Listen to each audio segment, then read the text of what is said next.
हरियाणा में विधानसभा चुनाव होने वाले हैं, जिसके चलते राज्य में राजनीति बेहद गर्म है। बीजेपी और कांग्रेस दोनों के लिए इस बार टिकट बंटवारे को लेकर मुश्किलें खड़ी हो सकती है। यहाँ अगर हम बात करें कांग्रेस की, तो पार्टी पर लोकसभा चुनावों के दौरान से ही गुटबाजी और टिकट बंटवारे को लेकर पक्षपात के आरोप लगते रहे हैं। लेकिन इस बार सत्तासीन बीजेपी को भी पार्टी में टिकट बंटवारे को लेकर परेशानी हो सकती है, क्योंकि राज्य में इस बार बीजेपी के 3 बड़े और दिग्गज नेता अपने बच्चों के लिए टिकट चाहते हैं। ऐसे में अब ये सवाल उठता है कि अगर बीजेपी इन नेताओं की पसंद के मुताबिक या मांगों को तवज्जो नहीं देती, तो आने वाले विधानसभा चुनाव बीजेपी के लिए कितनी मुश्किलें खड़ी करेगा।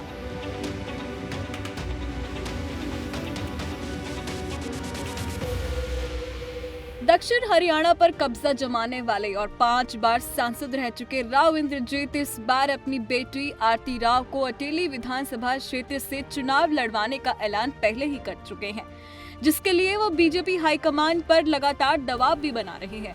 बता दें, इससे पहले 2014 और 2019 में भी राव ने हाईकमान से टिकट की मांग की थी, लेकिन उस समय पार्टी ने परिवारवाद के आरोपों से बचने के लिए उन्हें टिकट देने से मना कर दिया था। लेकिन इस बार वो काफी मुकर होकर अपनी बेटी को टिकट दिलवाने की जद्दोजहद में जुटे हैं। दूसरा नाम है फरीदाबाद के सांसद और केंद्रीय मंत्री के पद पर बैठे कृष्णपाल गुर्जर का। तो इस बार वो अपने बेटे देवेंद्र चौधरी को तिगांव से टिकट दिलवाने की तैयारी में है। इसके बाद नंबर आता है भिवानी महेंद्रगढ़ से सांसद धर्मवीर सिंह का, जो अपने बेटे का किरण चौधरी के गढ़ यानी तोशाम सीट से उन्हें टिकट दिलवाना चाहते हैं।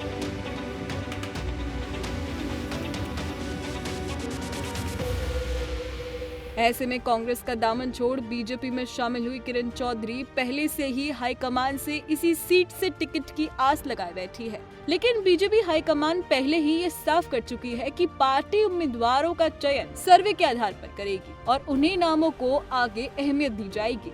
लेकिन अगर बीजेपी नेताओं के बच्चों को टिकट देने से इनकार करती है, तो उसे इस बार अपने दिग्गजों की नाराजगी झेलनी पड़ सकती है, जिसका खामियाजा भी उन्हें इन विधानसभा चुनावों में चुकाना पड़ सकता है।